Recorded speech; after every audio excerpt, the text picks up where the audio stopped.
room. Give it a few minutes.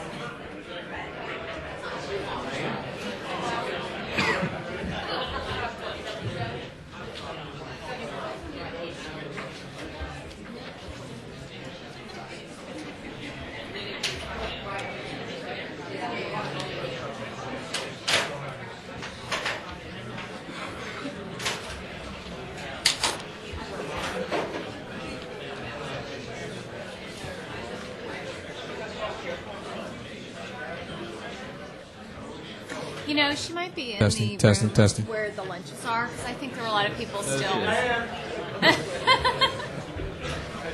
still dining. It's not a very appetizing subject. No, I haven't worked with appetite. And food didn't come out quite what I had.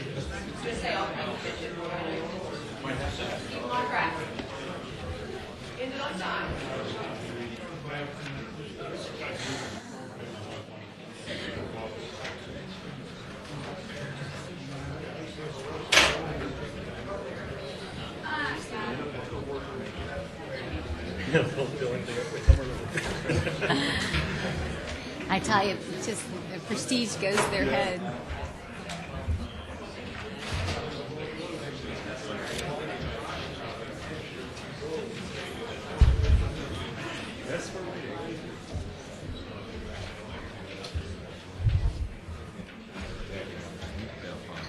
It's freezing. It's freezing.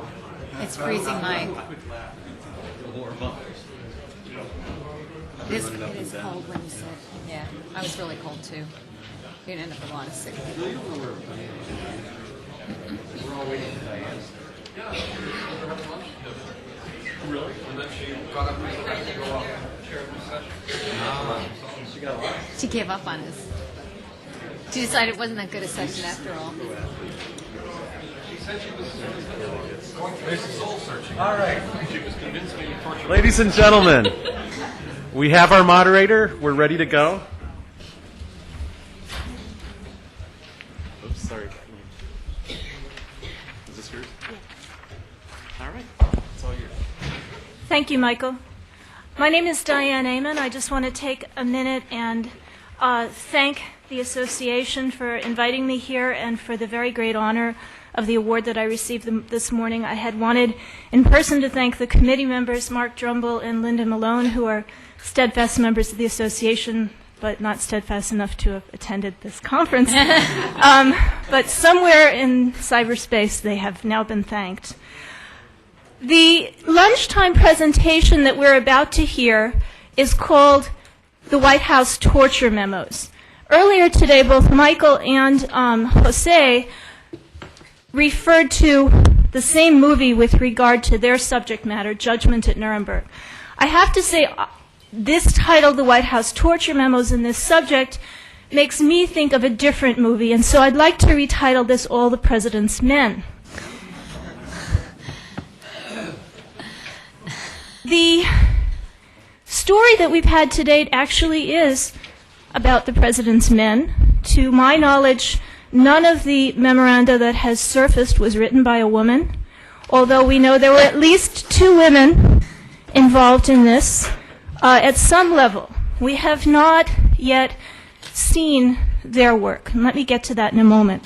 I think first I need, for those of us that are not entirely current, to say what are the torture memos.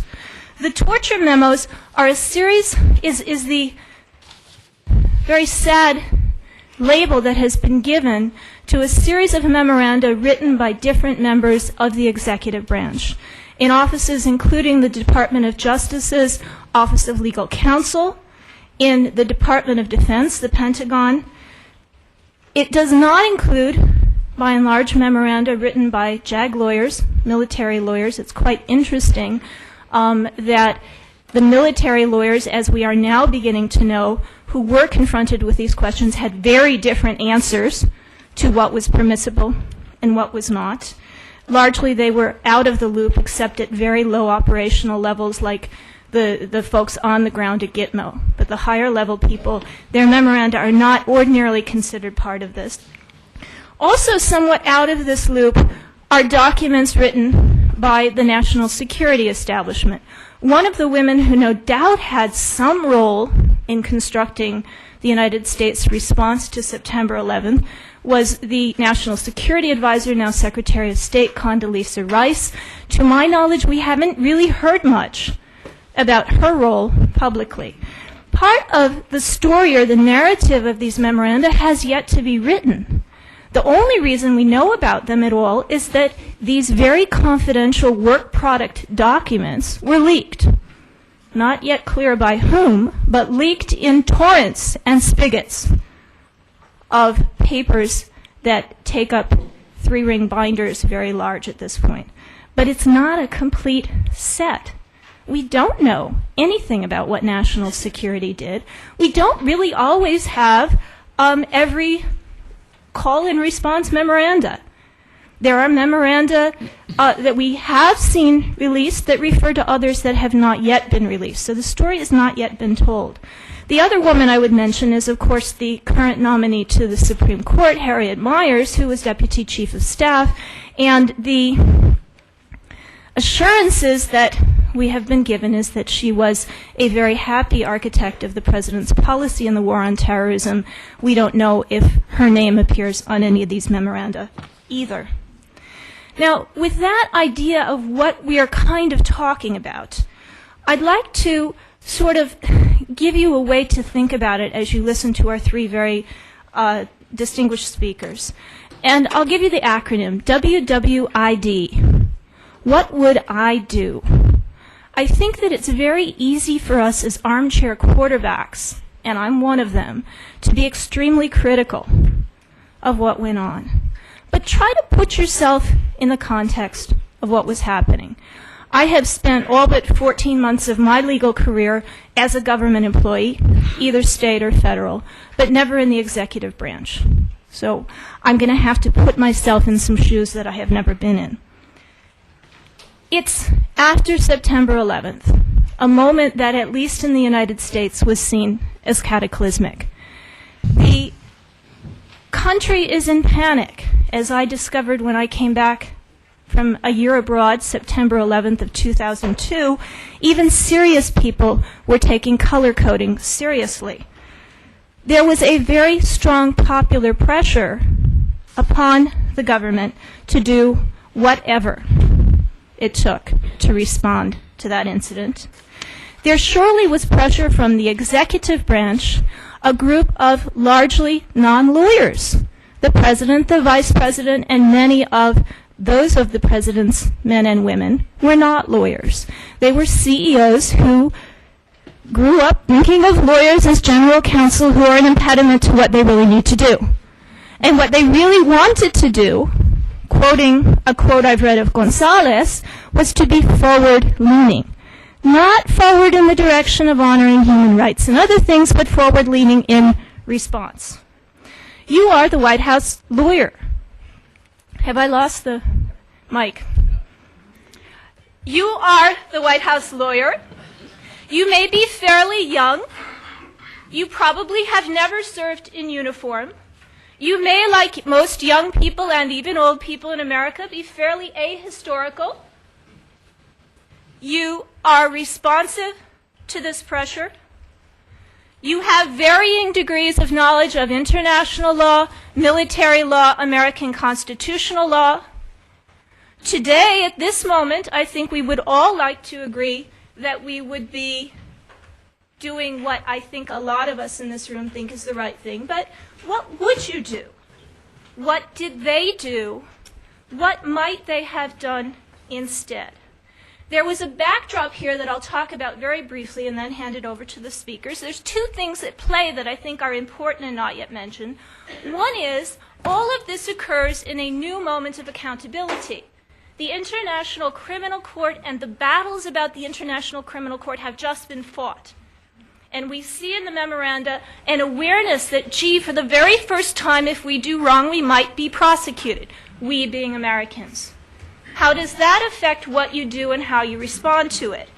There is also a new flexibility in international law, and by this I would refer to the Kosovo precedent, which I think also plays a role in some of the ways that these memoranda were handled. What is the Kosovo precedent?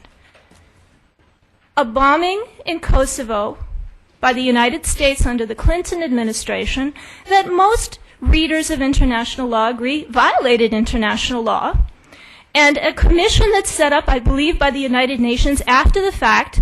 Does it condemn the United States for violating international law? It says, well, it was not legal, but perhaps legitimate. Is that a label that we might put on some of what's happening here? So those are the kind of things to think about. What would you have done then? What would you hope you have done then? What did they do? And then perhaps as a more forward-looking question, not forward-leaning, but forward-looking, what should they have done? Or what could they do in the future when confronted with these issues? Our first speaker is going to be Leila Sadat, a professor at Washington University. She will be followed by Julian Koo. Your brochure tells you it was to have been Andrew McCarthy. Unfortunately, he is ill, and Julian is doing the wizard job of playing last-minute pinch hitter. And then they will be followed by Elisa Massimino. Thank you.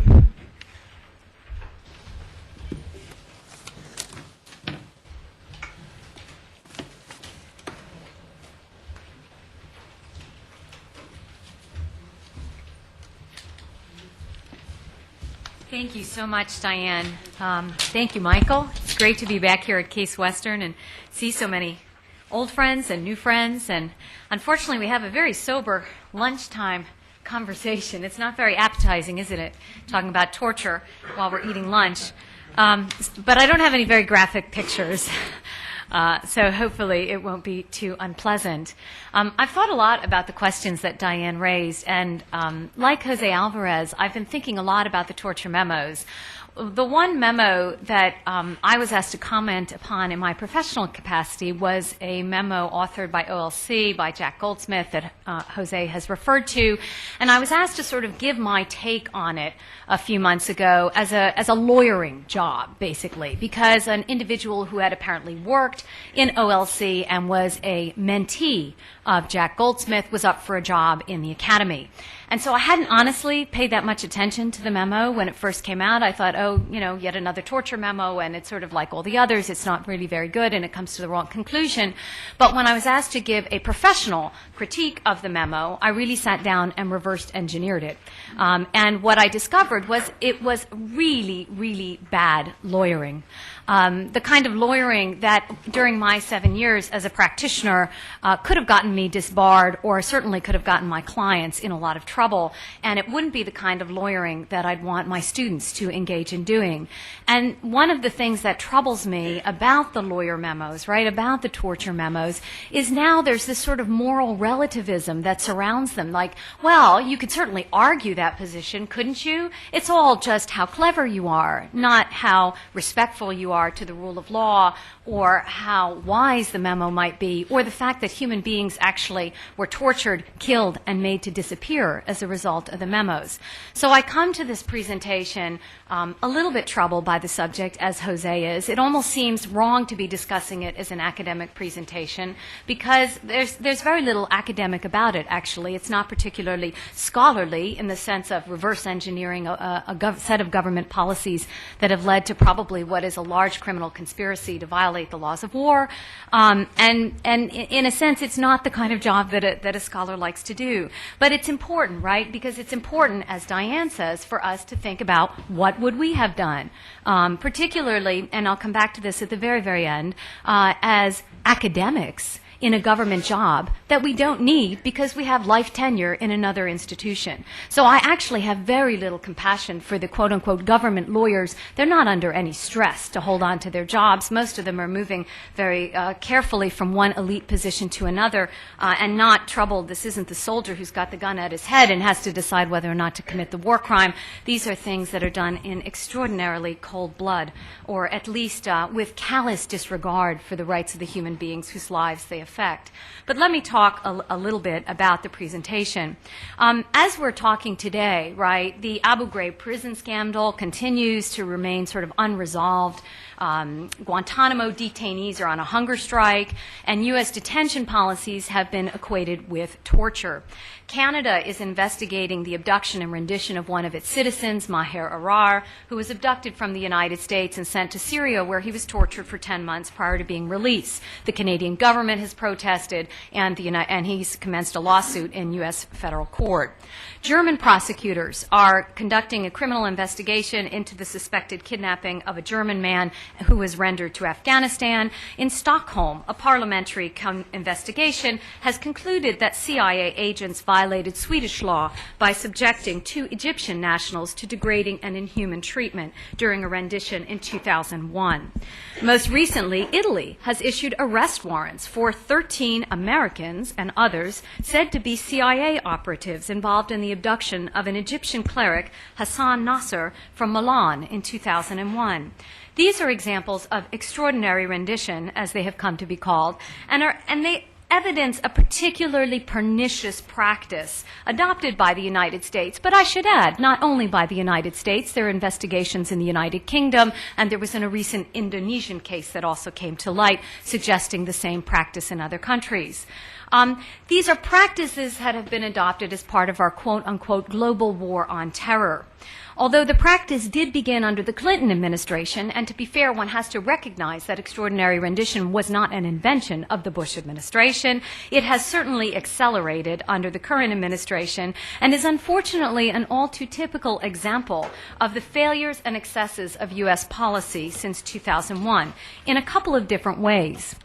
One is, and this is going to be the subject of my presentation, it has been carried out with a stunning disregard for the rule of law, and yet, as Jose Alvarez made the case all too clear, lawyers have been employed to pen memos supporting it. And second, an issue that I won't talk about today, but which is the subject of an essay in the materials, it has been carried out in a discriminatory manner, targeting Muslims and Arabs in a manner that suggests their collective guilt, again in a particularly pernicious way. Osama bin Laden was a terrorist, Osama bin Laden was a Muslim and an Arab, ergo, all Muslims and Arabs are terrorists. If they are Americans, the president can classify them as enemy combatants, as the Hamdi and Padilla case tell us, and the president can hold them indefinitely without charges, even if they're arrested in the United States of America. Witness Jose Padilla. If they are foreigners, we can place them in offshore prisons using extra-legal means and do with them what we will, forever, as it seems to be. As Jose Alvarez said, these are the new uncivilized among us, and their classification as such has stripped them, apparently irrevocably, of their humanity and therefore their human and legal rights. So with that introduction, what I'd like to do is talk more specifically about today's topic, which is, let's see, Mike, are you going to tell me how to do this? Which is the extraordinary rendition. Okay, there we go. Diane gave you the chronology, but I thought it would be useful. This is such technical stuff, right? And if we're going to sit there and try to reverse and engineer some of these memos and say, are they good or are they bad? I thought it would be useful to think about the context and think about the chronology.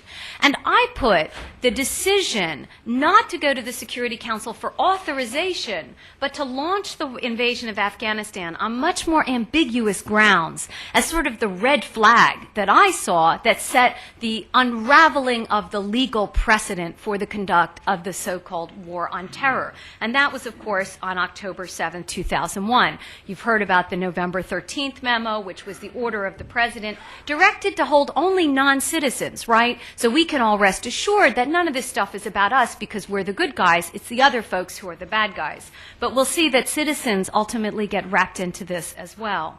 Subsequently, we start to get the memoranda coming out. John Yoo, who concludes that the president has the authority essentially not to follow international law. I should have put in here really the responses of Powell and Taft to the Gonzales memo because there was a pushback from state. But we see, following the John Yoo memo, the arrival of these prisoners from Guantanamo Bay, bound, shackled, orange jumpsuits, 8x8 outdoor cages. Alberto Gonzales, unsurprisingly, comes comes out with a memorandum shortly thereafter calling the Geneva Conventions quaint and suggesting that they shouldn't be followed. President Bush says, but of course we're going to treat the detainees humanely, but as we'll see, that was anything but the case. The Bybee memo is the second of the infamous torture memos. I'm not going to talk about that one. It's been very effectively critiqued by Jose Alvarez. And this is the one that sort of really shocked everybody, even those who weren't paying attention to the other stuff like those silly Geneva laws, because this is the one that really even the layperson can say, well, wait a minute, you can't be serious that it's got to be organ failure or death before it amounts to torture. And at the same time, we get extraordinary rendition occurring not just abroad, but from the territory of the United States. Because in September 2002, Maher Arar, who was arriving home from a family vacation, was picked up in JFK, arrested. Subsequently, his removal was, quote unquote, expedited, and he was sent to Syria for torture because he was suspected in the war on terror. And probably the only thing that saved him was his Canadian citizenship. We get reports of deaths at Bagram Prison in Afghanistan following that. We then get the Iraq invasion. The United States says the Geneva Conventions will apply to the conflict, which raises the problem that Professor Alvarez talked about, which is, oh my gosh, we've got Geneva law here, we've said it applied, but we want to be able to render folks outside of Iraq in order to take care of them. And so we get one of the other famous torture memos, the March 19, 2004 memo that I'm going to call the OLC memo just because it's nicer than always picking on Jack Goldsmith, but it was authored by Jack, who is a Harvard law professor now. Subsequently, we get the Abu Ghraib photographs, although I have to say, as somebody who was in the Middle East in February, the stories and scandals and reports of abuse at Abu Ghraib prison have been circulating in the international press for months. And this is something that as American citizens we have to really think about, because we are completely disconnected from the world's perception of us. And I think that is posing a very serious threat to American foreign policy as well as everything else. Okay, so then we get the Goldsmith memo again leaked to the press somehow, and we get a repudiation or partial repudiation of the last torture memo. So let's talk a little bit about extraordinary rendition. Some of this has already been talked about by others, so I won't spend too much time on it. But extraordinary rendition is this process of using extra-legal means, that it's not deportation, it's not extradition, it's not arresting somebody and charging them with a crime. It's government agents secretly picking somebody up, usually without records being kept of it, or not very good records, and they are transported abroad. Outsourcing torture, in a sense. And the reason it's done is because there is a sense that you want to get these individuals to somewhere safe, and you might want to send them to countries in which torture is practiced.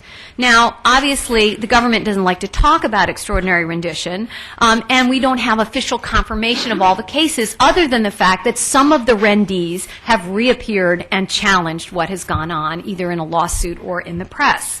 It is believed that there have been at least 150 renditions, either from the United States or other countries since 2001, and many, many more from occupied Iraq. So just to give you a sense of the government policy here, these are a couple of quotes from Vice President Cheney and a quote from John Yoo. And I think it's inescapable. When you look at the pattern of the memoranda, when you look at the pattern of government policy, you can't see this as sort of haphazard, accidental, sloppy lawyering, which many of us probably would have liked to believe that it was. This is a deliberate policy of the United States government, and I think it does provide each of us with a stark choice as to whether we accept or don't accept this particular policy. So, extraordinary rendition from the United States. Presumably, as U.S. citizens, nothing like this could happen to us, right? I mean, we've got the Fourth Amendment and the Fifth Amendment and our Constitution and everything we hold dear. Except, if you read the recent case of Padilla from the Fourth Circuit, he's a U.S. citizen picked up on U.S. soil, but the president classified him as an enemy combatant, which means in that case, the Fourth Circuit authorized his detention without charges indefinitely with no constitutional rights. In fact, the Constitution isn't even mentioned in the case. Now, it's appealed to the Supreme Court, presumably, but I think even if you're a citizen and you're thinking none of this stuff is relevant to me, I think it's a very troubling precedent. And to my mind, it evokes not Kieran. They love to talk about the Kieran case, which is the Nazi, the saboteur case, and they came ashore, and we got to classify them as enemy combatants. But at least the individuals in that case got a trial. None of these folks get anything like a trial. They don't get charged with a crime, they get held, and many of them we know are in fact being tortured. Now, non-citizens should be extradited or expelled according to law. Obviously, we have extradition proceedings and deportation for that.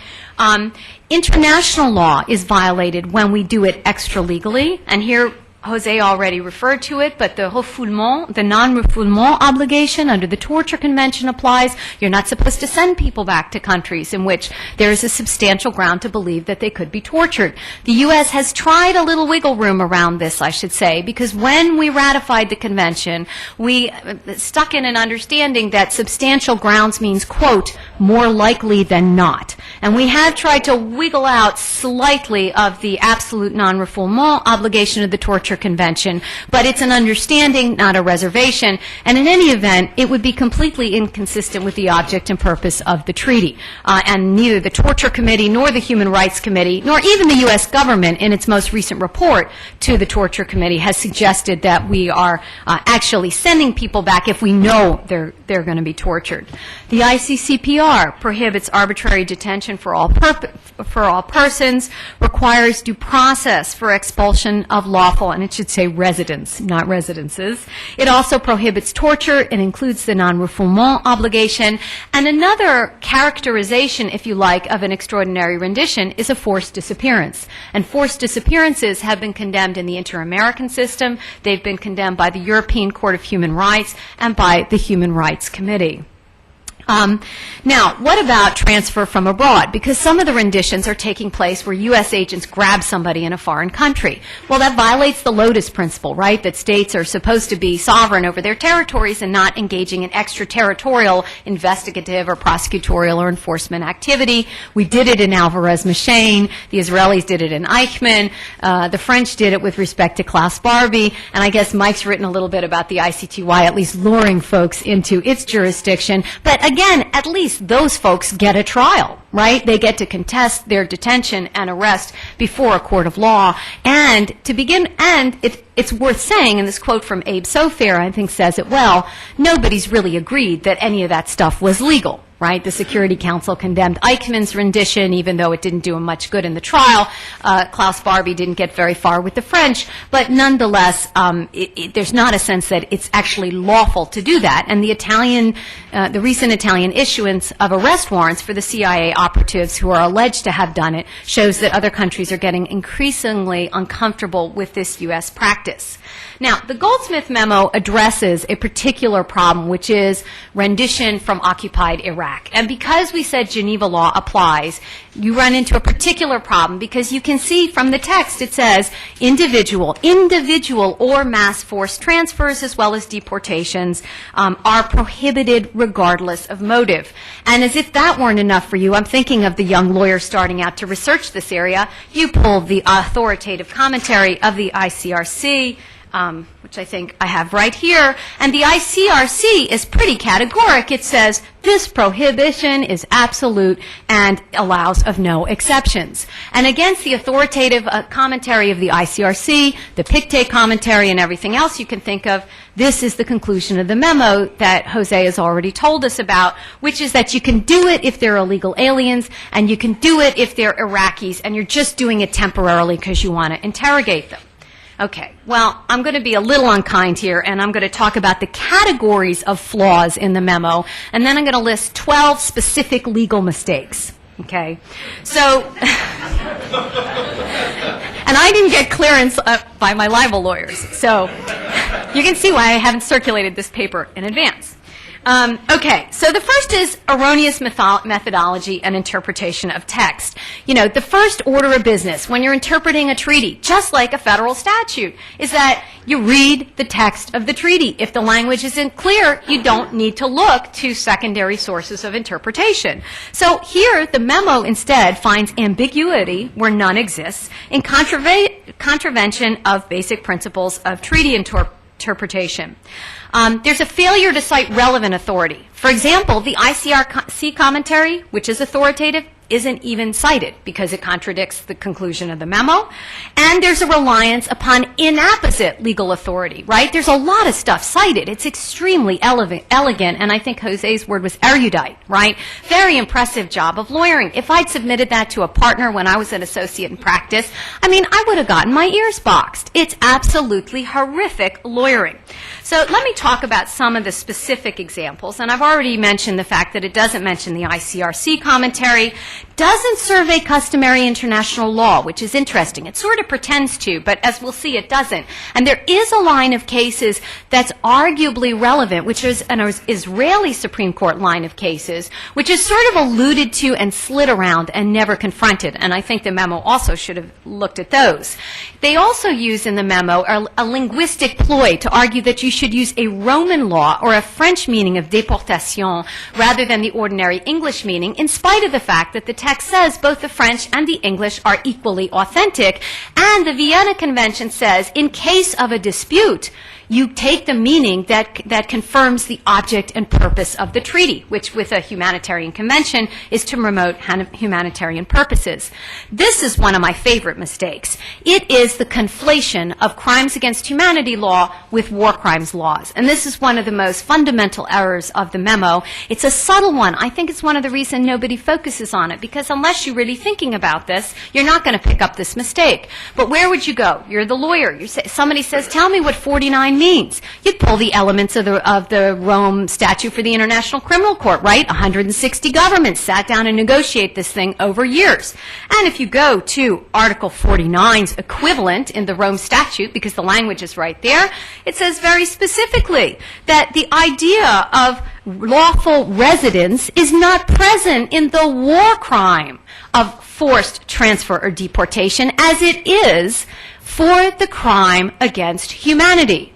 Why is that important? Because the only case law the memo cites are crimes against humanity cases that are completely irrelevant to the interpretation and understanding of Article 49. It's either without disclosure, right? So you could cite something like this in a memo and say, you know, I can't really find any Article 49 stuff, but I can find some sort of analogous stuff in the crimes against humanity area. It's a little dicey if you're going to rely on it, Mr. Government, you know, whoever, CIA, because the crimes against humanity stuff applies A, in peacetime, and B, deals with often a government's treatment of its own citizens, meaning that lawful deportation occurs all the time. And the statute had to very clearly not criminalize otherwise completely lawful government behavior. It's a technical point. It's one that a lot of folks wouldn't pick up, but it's really a bad lawyering mistake of the most fundamental kind.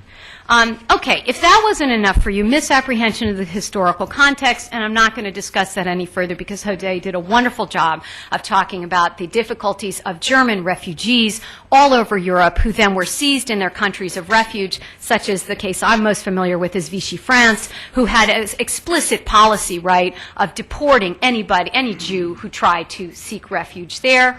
And I think, again, there's the issue of where was he going with this memo. The Israeli precedent, I think, is really interesting. And the only thing I could find that arguably might support a non-literal, right, a non-textual meaning of Article 49 is some Israeli Supreme Court cases where they were dealing with deportation of Palestinians. Not illegal aliens, Palestinian citizens from the occupied territories. And the Israeli Supreme Court, and this is in the ICRC compilation of state practice with regard to Article 49, so I think really you've got to cite this precedent if you're looking at a thorough exposition of this issue. What does Article 49 mean? And the Israelis say, well, we think you can do it because because we can adopt a unique sort of Israeli approach to this text, a purposive, I think is what the Supreme Court says. It's over the dissent of some of their own justices, and I think, again, the memoranda, to be honest, would have to say, and by the way, the Security Council unanimously disagreed with the Israeli Supreme Court and issued 2 resolutions condemning the practice of deportation. Again, the memorandum is completely silent, except for a very oblique sort of reference, because in fact, even the Israelis, when they do this stuff, they at least give the folks a hearing, right? You have a very highly ritualized, procedural manner in which the practice of deportation is carried out, which is not the case with extraordinary rendition. Okay, so the other thing in the memo, parade of horribles. And you can see I have superimposed a quote from the memo on page 7 with a Geneva Convention provision that absolutely contradicts the thesis of the memo. The memo says, look, you got to be able to deport illegal aliens because illegal aliens could be murderers, and you can't have murderers running around occupied territory. Look at GC 4, Article 45. The provisions of this article do not constitute an obstacle to the extradition of protected persons accused of offenses against ordinary criminal law. And the memo is just full of stuff like this. Okay, here's the second part of the memo, which is the part that concludes that you can transfer folks for temporary purposes for interrogation. And I could not find one single precedent that supports this from any source. You can at least argue that you've got some slim read in the Israeli practice, even though it's been condemned, but you can't find anything with respect to this provision. Again, a failure to interpret the convention, failure to cite relevant authority, and the memo, in the kind of linguistic ploy that Jose was referring to, says, well, look, we know that the transfer part has to mean like permanent transfers, because look at Article 49.6 of the Geneva Convention, which says that the occupying power shall not transfer parts of its own population into the occupied territory. And that means, it shouldn't have its folks coming to live there, and therefore it only prohibits permanent relocation, not temporary transfer. And then, again, I superimpose the ICRC commentary that says the meaning of the words transfer and deport in Article 49.6 is rather different from that in which they are used in the other paragraphs of Article 49, since they do not refer to the movement of protected persons, but to that of nationals of the occupying power. Again, against the authoritative commentary of the ICRC, a complete dearth of state practice, and as we'll see, the possibility of subjecting the individuals doing this to war crimes liability. The memorandum sort of relies on linguistic ploys and cites the dictionary as the only support for its proposition.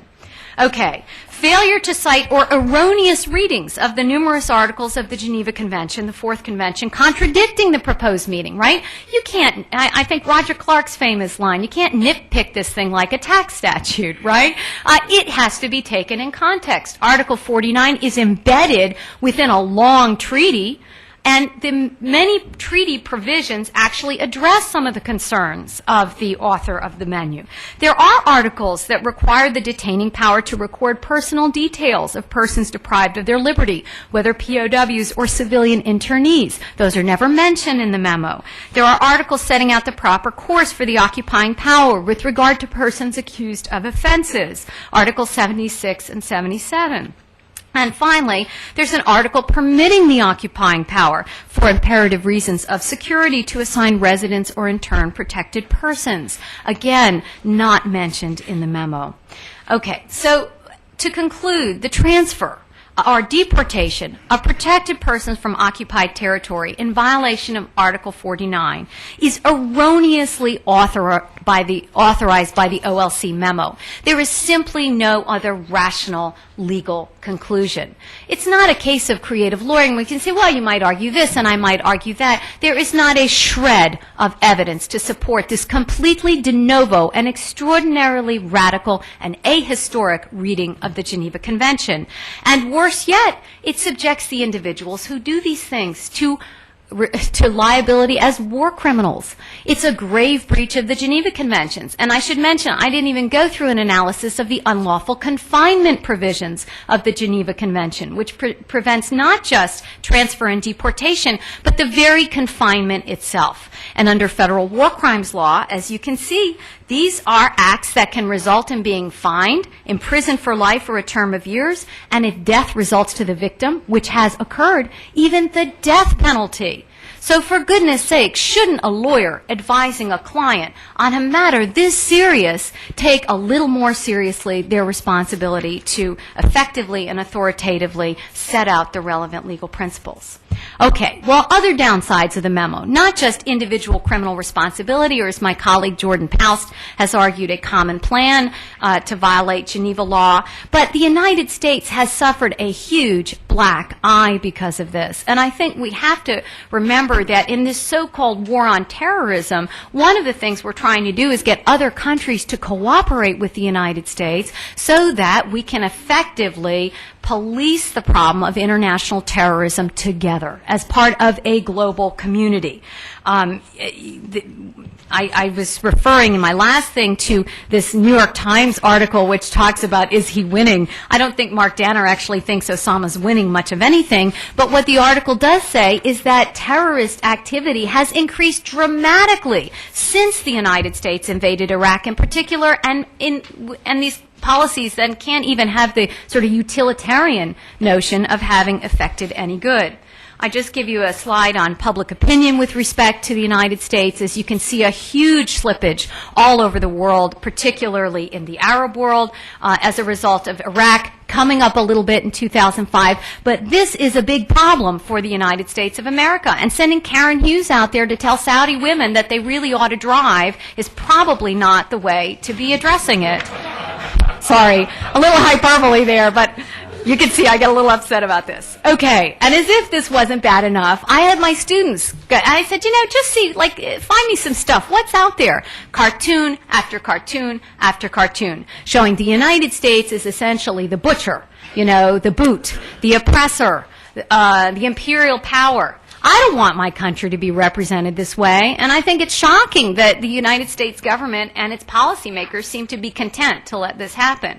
Here's another one that are particularly, I think, stunning examples of how we would like not to be perceived.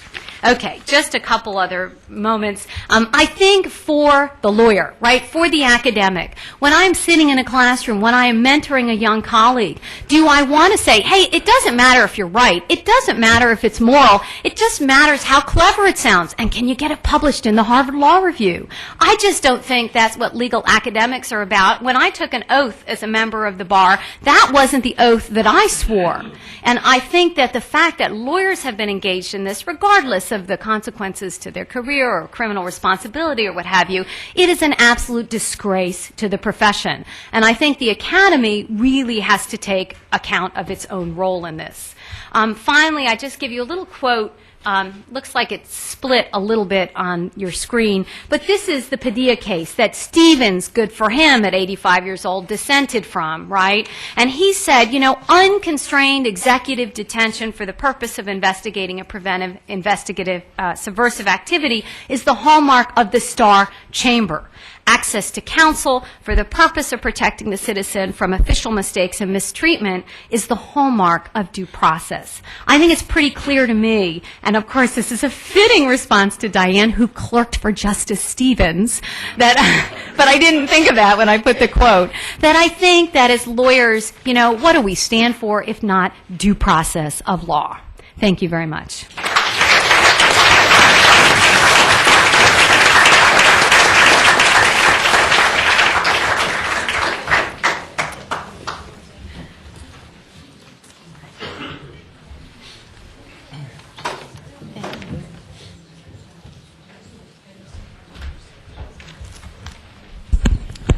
Thank you, Michael and Diane, for having me here, although I'm not sure I should thank you. My role here is a rather daunting one, I think, as a token conservative filling in for another token conservative.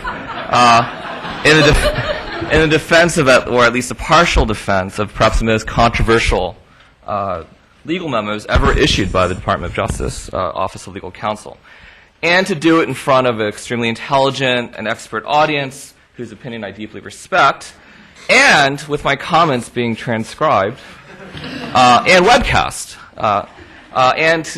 that my comments were written about a half hour ago, only making it somewhat So as I lower the bar, let me try to jump over it. Let me begin by putting what I call my policy cards on the table. I think torture is immoral, it's bad policy, and it's illegal under U.S. and international law. I don't think that the so-called torture memos, or the torture papers, could be said to have been the primary cause or even the main cause or maybe even an important cause of the actual torture and abuse that has occurred, tragically, I think, at the hands of U.S. military and U.S. agents overseas. I think that, at least I haven't seen, and perhaps my fellow panelists will sort of disabuse me of this notion, that there's evidence that the very famous sort of torture memo, the sort of the U-Bybee memo that people call it, that there is any link between that memo and the actual abuses that occurred in Abu Ghraib. I don't, at least as a legal matter, I don't think, to me, that's very plausible given the conclusion of that memo, which was not really focused on areas like Iraq. So that's my sort of basic take on, I don't think perhaps the legal memos were as important as perhaps we give them credit for. And with respect to the legal methodology used in the torture papers, I think I disagree with some, but not all, of the conclusions reached in these memos. I don't think that they're deeply flawed, completely implausible interpretations of the relevant laws. There's a lot of stuff in those memos, and there's a lot of different issues that are raised, and not all of them are wrong, and not all of them are things that are flawed, and I don't think that they rise to the level of being overzealous sufficiency or a criminal conspiracy. I just don't think that. I don't think they're the basis for disbarment from the bar. And I guess I'll try to that's a pretty low standard to meet, but one actually which might be hard to meet here, given the very strong case that was made by Professor Alvarez and by Professor Sadat. So I have three main points, and one other point which I think is important, and I think the history of this period will have to be rewritten to some degree, or maybe it will never be rewritten, or at least remember, all these memos are pieces of a larger legal sort of conversation of which we only have a small part of. Now, there may be nothing more, but there may be a lot more. And I wonder what the point of having too many academic conferences discussing what is essentially an incomplete record. Notice that the famous Goldsmith memo that was very effectively dissected by Professor Sadat has on the very front page the word draft. Right? It's a draft. It's part of a larger conversation. What was the final conclusion? Now, maybe the conclusion was to stick with what they did. Maybe it was part of we just don't know. And so maybe we can certainly attack it for being wrong if we think it's wrong. But I think that our sort of critique, we may be jumping a little fast here. I, myself, am just thinking about drafts of articles I've written or memos I've written.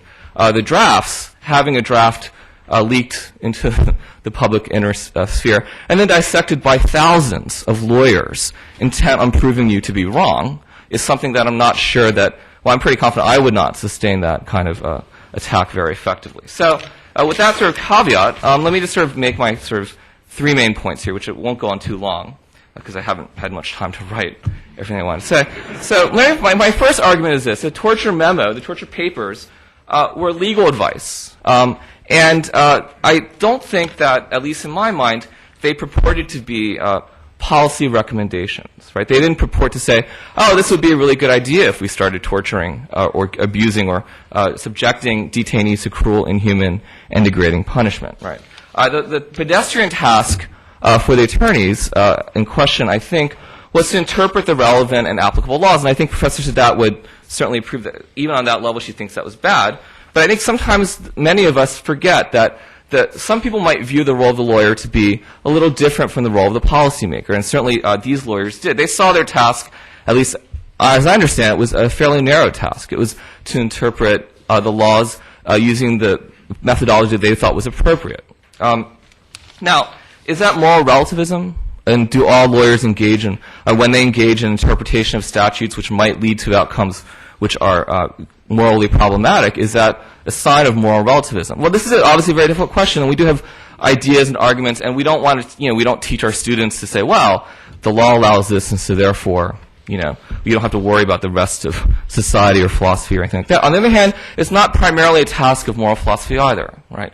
Lawyers are not particularly good at moral philosophy.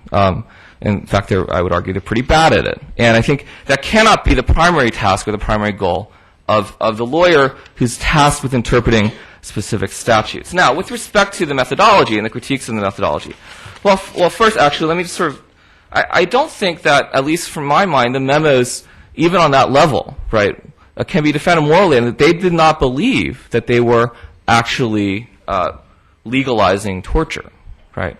The memos attempted to define where the line, and I think this is where they got in the most trouble, tried to define where the line was between what would be legally impermissible torture and what would be legally permissible coercive interrogation, right?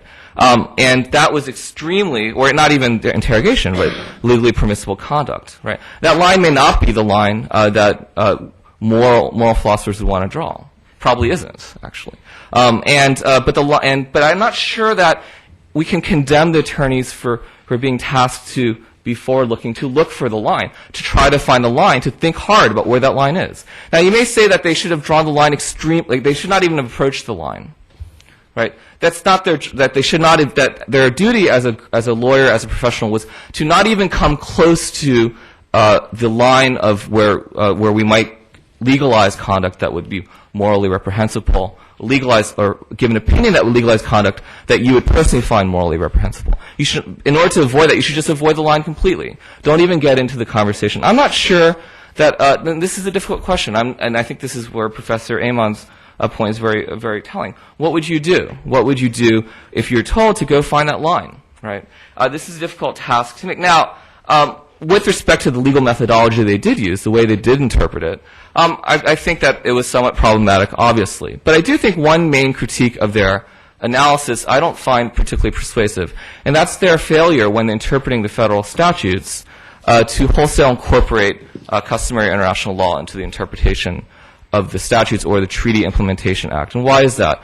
Well, I do think there is a very legally respectable argument when actually subscribed to, is that when the U.S. government puts reservations and even understandings and declarations when they ratify a treaty, that they have limited, right, and when they do things which then do not incorporate international standards, they're telling the lawmaker or the law interpreters for U.S. purposes not to wholesale incorporate international standards in the interpretation of those statutes. I think this is actually one of the main problems with the most sort of problematic interpretation of what would constitute torture under the War Crimes Act or the Convention Against Torture Implementation Act, is that the attorneys did not believe that they were supposed to look to international sources because they believed that the U.S. treaty makers didn't want them to, that in fact were not authorizing them to, and so they wandered very far afield. They wandered very far afield into other areas that we might complain are really bad lawyering, but at least in their view, and I think a legally respectable view, they weren't supposed to look to the international standards when interpreting particular provisions of those statutes. Moreover, no prosecution has ever been brought under the War Crimes Act or the Torture Convention Implementation Act, right? So there wasn't any U.S. case law to guide them directly, right? Now, I think I would accept that to be a very effective critique of a legal methodology, which there would be existing case law and you ignore it. Existing case law that you believe is legally relevant, and then you ignore it. I think that is a very fair critique. I don't think that's what happened here, at least with respect to attempting to define that they were actually attempting to get to that's what really was going on there. I think that they believed that they didn't have any relevant binding domestic case law to look to. Okay. So my final point is the most sort of difficult one to make, but one I think is worth fair-minded people to try to think about. Can we separate our disgust with the results, with the actual policy conclusions or policy actions that may have been taken as a result of these memos from our sort of critique of the legal advice? Could we subject any legal opinion to extremely devastating analysis and sort of a critique if we, because we dislike the substantive results, would we sort of subject a memo that was of the same sort of legal quality to the same kind of devastating critique if we didn't have a problem with the substantive result? Now, this is very difficult, I think, because I think there's a shared sort of consensus that no one seems to like the substantive result that happened here. But I guess like one thought experiment I try to engage in is to think about, well, suppose I was really against abortion. I thought abortion was actually the taking of a human life. Now, a lot of people actually do believe this. They believe abortion's immoral. What would you do if you had the chance to go over drafts of Roe v. Wade again and again and again in academic conference after academic conference, where every single person in the room believed that abortion was immoral and murder? Right? Would you be able to say, well, nonetheless, it was a pretty good legal opinion? Right? It was a pretty good legal opinion, even though I find it to be absolutely immoral. I think it's very hard, especially where in areas of very deep controversy, where there are fundamental disagreements about what's going on, and very difficult choices to be made, for us to really separate our moral sort of considerations or moral disgust at the consequences of legal interpretation from the legal interpretation itself. Now, as an example, I would not, if I was such a person, sort of think that Justice Blackmun, if I saw him on the street, should be disbarred. But I know people who probably do. But I think they're wrong.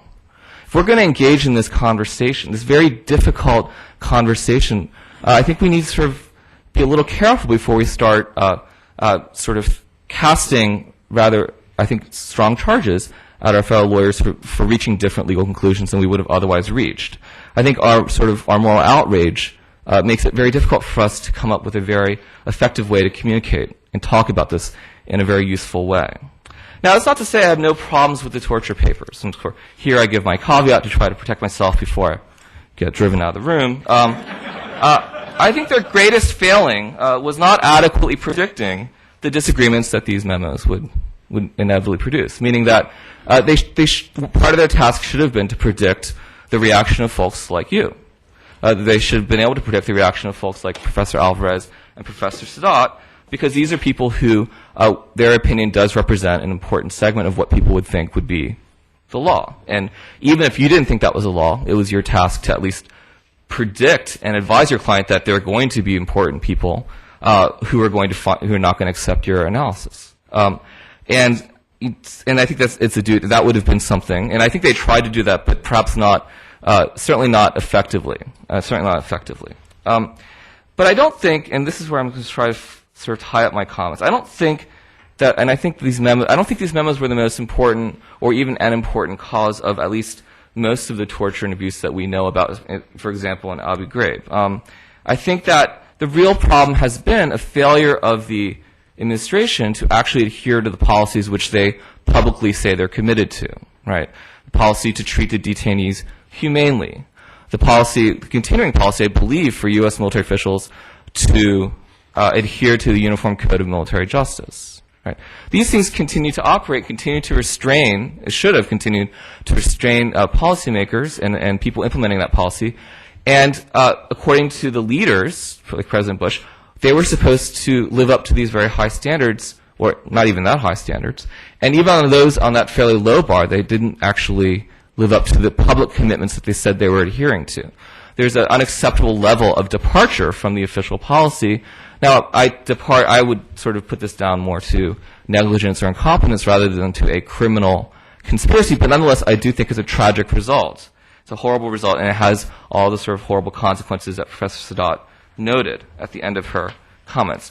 I do think, though, that by obsessing over excerpts from draft legal memos, we miss the real problem, right? Even if the memos have been drafted by Professor Alvarez himself or Professor Sadat, I'm not sure, I'm fairly confident that I think abuses would have still occurred if the people implementing the policy implemented it in the same way.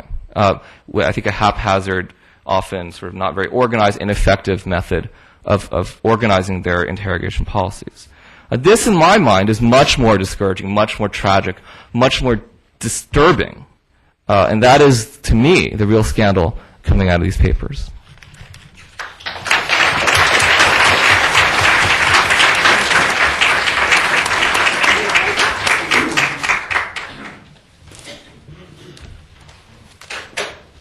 Thanks. I just want to say a couple words about who I am and the perspective that I come to these issues from. I'm not an academic. I work for a human rights NGO, and I work in Washington, the place where the Bybee memo and all of that came from. Diane mentioned that she wanted to rename our panel All the President's Men. I think that's brilliant. That's brilliant. Where are they now? By the way, I would encourage you to read what John Dean has to say about all of this. Go on the internet and Google what he's been writing about this. Very, very interesting.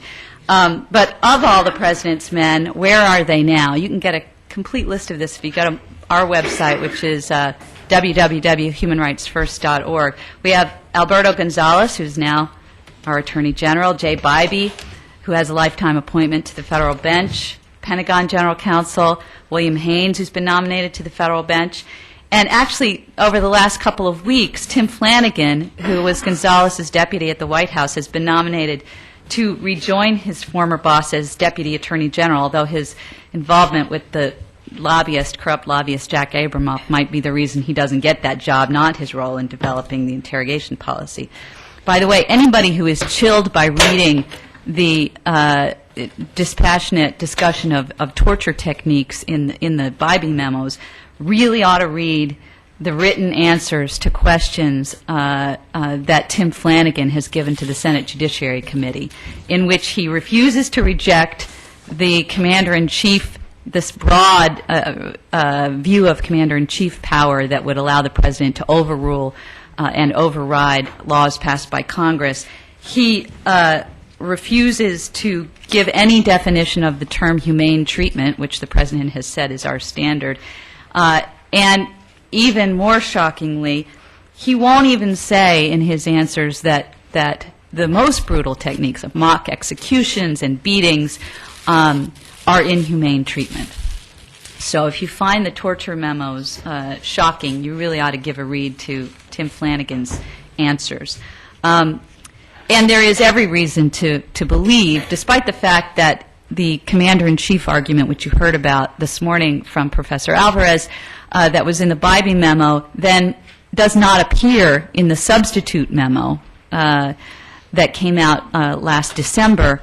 There is no reason to think that it is not current administration policy that the President, as Commander-in-Chief, is entitled to authorize violations of the criminal law up to and including torture, and under that theory, genocide or any other violations of the law. It's also important to note that the new memo, the replacement to the Bybee memo, says in a footnote that the revisions in the memo, namely, a broader, more humane construction of the term torture under the torture statute, and the omission, at least, of this Commander-in-Chief argument, would not overrule or cause the Justice Department to reach a different conclusion about any specific conduct that it may have ruled on the legality of. Keep that in mind. Those are memos that we have not seen. Professor Alvarez said, we have the paper trail, and we have a lot of the paper trail, but let me assure you that we do not have all the paper trail. There are memos based on the OLC memos that address specific conduct, authorizing that conduct for other government agencies that we have not seen, including techniques such as waterboarding, simulated drowning, stress positions, sensory deprivation. None of that has yet been made public. I had a meeting several weeks ago with a very, very senior official in the new National Intelligence Directorate, which was created by Congress recently to oversee all intelligence gathering, whether it's through defense or the CIA. And he told me, and this is a quote, "Anything that's not prohibited is required." He said, "We know what our rules are. I can't tell you what they are, but they derive from the Justice Department's OLC memos, and our job is to get as close to the line as possible. If we don't have chalk on our shoes," he said, "we're not doing our job." So, lest you think that the impact of all of these memos has subsided, it has not. You've already heard a pretty detailed dismantling of the Bybee memo. I do want to tell you, just as somebody who works in Washington every day, what Senator Graham, a Republican from South Carolina, who was a JAG lawyer for 20 years, had to say about the Bybee memo, and that is they just did a very bad job. They did a lousy job. He said it's playing cute with the law, and you see where that leads. Now, I am not one of those people who thinks that the Justice Department lawyers shouldn't have ever considered this question and they shouldn't have written a memo about what the statute might mean. But I do think the biggest problem with those memos is the narrowness of their scope. They were not written in a vacuum. They were written in response to questions by people in government personnel who were concerned about that the interrogation techniques they were about to use might get them into trouble. And that's why they read like some guilty guy's lawyer trying to beat the rap. That's why they read that way. They were not an abstract discussion at all, not theoretical. The Torture Convention is designed to prevent torture, to creates the spectrum of conduct, defines the spectrum of conduct, torture being on the most extreme end. And cruel, inhuman, and degrading treatment, torture being the aggravated form of that. And the intention is to try to drive government conduct as far from that line as possible, not to encourage governments to walk right up to the line. It's not to encourage them to get chalk on their shoes. It's to encourage them to stay out of that zone altogether.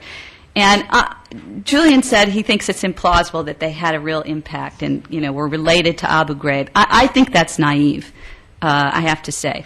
Whole paragraphs of the Bybee memo, the original torture memo, were lifted and put into the Department of Defense working group memo on detainee interrogation that was then translated into specific orders about interrogation. They migrated from Guantanamo to Iraq, and the impact is ongoing right now. The President has repeatedly said that all detainees will be treated humanely. He's the Commander-in-Chief. That's the order. You would think it would be implemented. But because the administration's view is that U.S. conduct in this area is really unhitched from any substantive legal standard, the Geneva Conventions don't apply, the Torture Convention doesn't apply. Even domestic criminal law doesn't really apply. It's not surprising that in the real world where people have to get important information out of very dangerous captives, there is a lot of ambiguity and confusion. Even I was at a hearing, a Senate hearing not too long ago, in which all of the services, JAGs, testified. And they were asked by the Republicans, senators running the hearing, can you tell me what humane treatment is? And none of them could do it. Well, it might be this, it's hard to say. Flanagan couldn't answer it in his answers, the Deputy White House counsel who's going to be the Deputy Attorney General. So it's not surprising that people in the field don't know what the rules are anymore. And that's really a crime. I'm not going to talk too long because I want to leave lots of time for question on this important topic.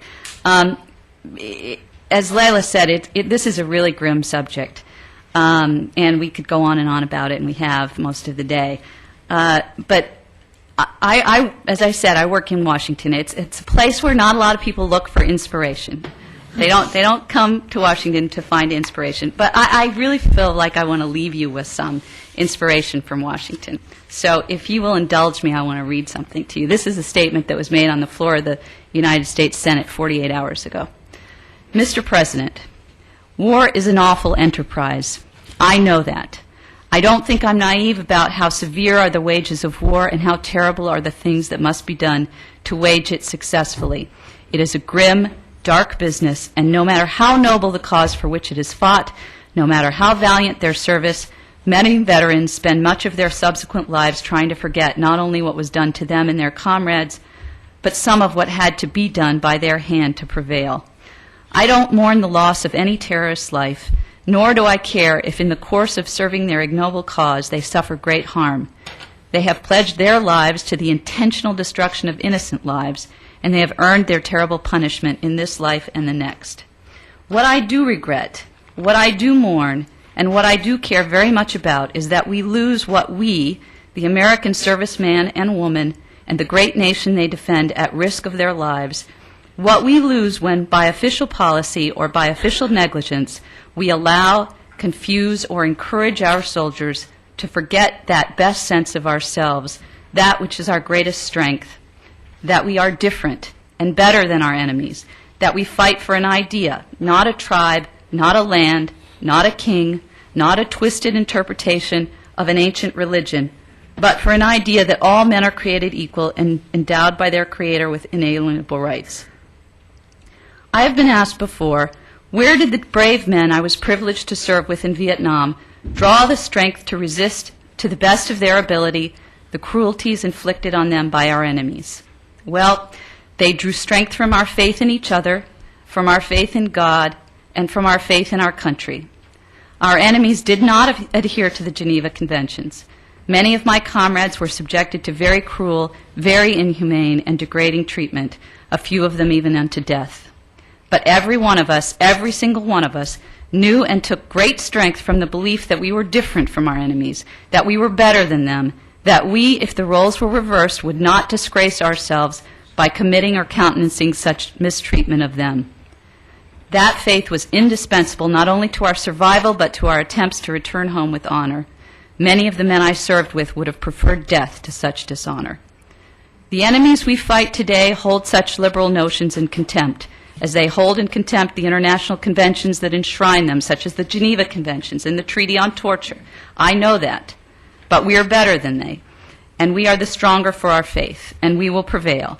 I submit to my colleagues that it is indispensable to our success in this war that our servicemen and women know that in the discharge of their dangerous responsibilities to their country, they are never expected to forget that they are Americans and the valiant defenders of a sacred idea of how nations should govern their own affairs and their relations with others, even our enemies. Those who return to us and those who give their lives for us are entitled to that honor, and those of us who have given them this onerous duty are obliged by our history and by the sacrifices, the many terrible sacrifices that have been made in our defense. We are obliged to make clear to them that they need not risk their or their country's honor to prevail, that they are always, always, through the violence, chaos, and heartache of war, through deprivation and cruelty and loss, they are always, always Americans, and different, better, and stronger than those who would destroy us. God bless them as He has blessed us with their service. Those were the words of Senator John McCain 48 hours ago in calling for a vote on his amendment to reinstate the Army rules on interrogation and the absolute ban on any U.S. personnel, CIA, defense, anybody using cruel, inhuman, and degrading treatment. And it was supported in a letter from Colin Powell and a letter from 28 military leaders, and you're very fortunate to have one of them speaking later this afternoon, John Hudson. That amendment passed the Senate 90-9. So if you're looking for inspiration, I suggest you look there. And both Ohio senators voted for it. Even if the bill survives conference with the House, it obviously doesn't solve all of our problems. But I would submit that it's a very encouraging start.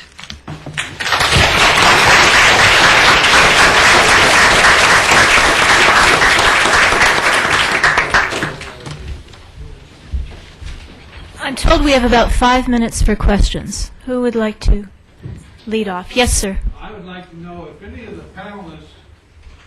panelists went through airport security, or if they ever object to going through airport security or courthouse security.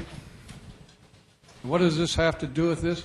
We've already given up our rights in this country. If you people did not, you talk out of both sides of your mouth. Are you willing to stand up individually and risk getting arrested for avoiding airport and courthouse security? No comment. Go ahead. Do you want to say something? No. Well, I go through security every day at my office, and I would gladly give up my whatever right to privacy to go through a metal detector to be safe during the day in my office building, which is right next door to what was supposed to be one of the targets of the 9/11 attacks. And I would not equate that with giving up my right to be free from torture, cruel, inhuman, and degrading treatment, and my right to be free from being put in a position where I'd have to inflict that on somebody else.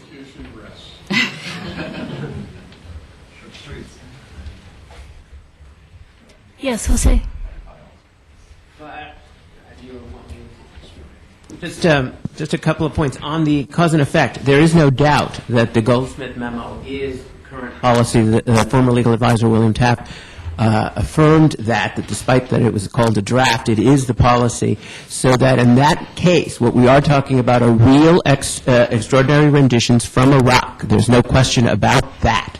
The other thing about it is that the OLC memos are, as Gonzalez himself says in one of them, the final word of what the law is for the executive branch. These are not simply advice of lawyers. They're an affirmation of what the law is, and in fact, in the Goldsmith memo, there is a footnote in which he says, once you've adopted this policy, I will be glad to send you another memo as to how long you can take them out.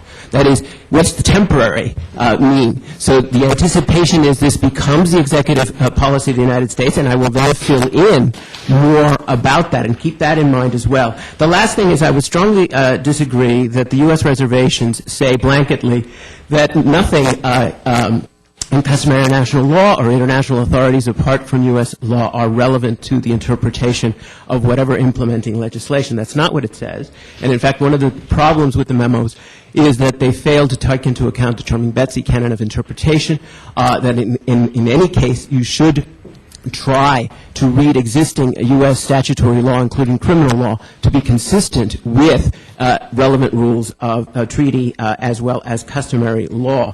And as for the point about there not being existing U.S. case law, well, that's exactly why you would then turn to any other criminal prosecutions abroad for relevant precedent. And one of the failings of the memo is precisely how bad it is about taking into account conspiracy law, aiding and abetting law, etc., outside the U.S. Precisely, if there isn't any U.S. case law, where else do we find some guidance on this, and they just don't do it? I guess that's directed at me.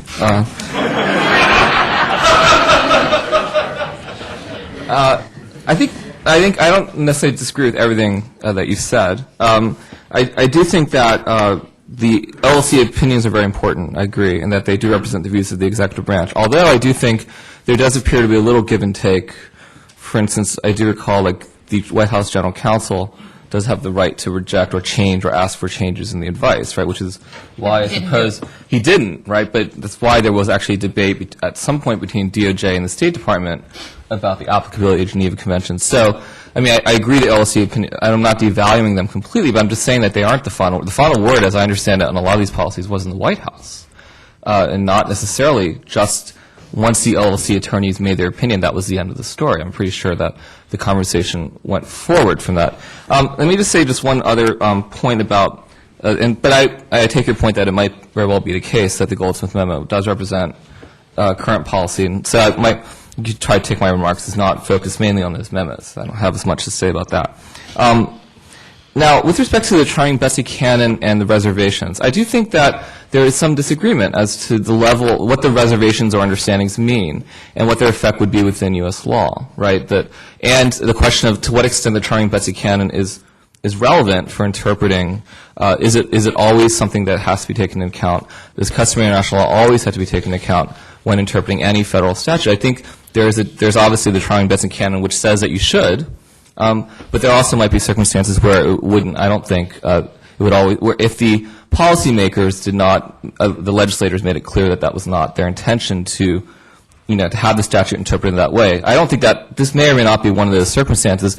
I do think there's an argument that the Torture Convention Implementation Act was intended to be somewhat more narrow, at the very least, than the international standards. One final point, and I think you'd agree that they intended to make it more narrow, but I think your point would be that they didn't want to just completely ignore international standards. But I do think there was an effort by the Senate to make it more narrow to some degree. One final point, I guess, I do agree that, and this is my point, that it would have been useful, and in fact probably the right thing to do, to survey international precedent, because if for no other reason then, because other countries are going, what are they going to look at?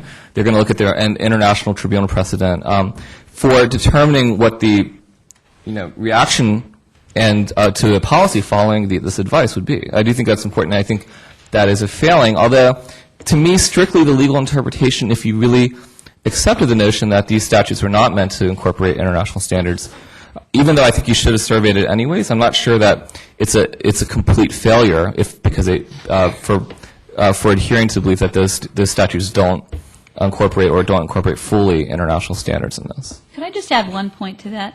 And that is that it's not quite as benign as that they just weren't good enough to think about looking to international law and standards. In fact, there were places in the government, primarily the JAGs, were offering these kinds of arguments, and they were rejected. They weren't included in that. So it's not quite as benign as that they should have been better lawyers. Well, I think they have. I mean, I think they have a good faith belief that those precedents should not, or the statutes are not meant to be interpreted in light of those precedents. I was almost about to agree with Julian on a point, but I think I'm going to take it back, Julian. I'm sorry. But I do think there's something to the fact that some of the memo authors had had sort of made their professional careers on saying customary international law shouldn't be considered as federal law, and therefore you wouldn't be looking. I think this is consistent with the academic writings of both John Yoo and Jack Goldsmith. But then I was going to agree with you on that and say, well, but maybe they shouldn't be spinning it out into government policy. And then I thought more about the memo that I was looking at, which I looked at because it is current government policy. And again, one finds they cite the international cases if they can cite them to support their positions. So they cite the crimes against humanity cases from the tribunals because they think the crimes against humanity stuff is going to help them, which it shouldn't because they've cited it incorrectly. But then they turn around and don't cite the customary international law and the case law that's against their position. So it's worse than sort of just spinning out your academic theory into government policy, which you could make maybe an argument for. I wouldn't, but you could. It's actually very disingenuously, and I think quite explicitly, disregarding any authority that doesn't support the position you want to arrive at, because they cite two cases from the ICTY, which would be inconsistent with not looking outside the four square, the corners of the treaty and domestic case law. I suspect that Julie and others have responses. I know Bill wants to talk, but I'm told that I need to cut this off so you all may have your comfort break. Thanks to the speakers for a really wonderful panel.